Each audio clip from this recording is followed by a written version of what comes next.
সকাল থেকে চৌধুরী বাড়িতে হাহাকার পড়ে গেছে। তার কারণ গয়নার ব্যাগটা খুঁজে পাওয়া যাচ্ছে না। বাড়িময় সবাই চারিদিকে খুঁজে বেড়াচ্ছে, কিন্তু কোথাও গয়নার ব্যাগগুলো নেই। কোথায় গেল? অখিলেশ মাথায় হাত দিয়ে চিন্তার পাহাড় নিয়ে বসে পড়েছে। সে বলছে, এবার তো তাহলে সবাইকে নিয়ে আমাকে পথে বসতে হবে।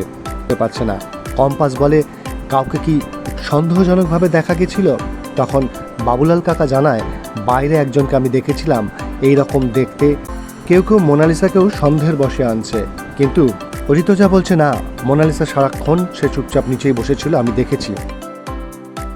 এদিকে মোনালিসা চুরির গয়না সারা গায়ে পরে সে বলছে, বিহান তোমাকে খুব শিগগির আসতে হবে আমাদের কাছে টাকা ধার করতে, কারণ তোমরা এখন পথের ভিখিরি হয়ে যাবে।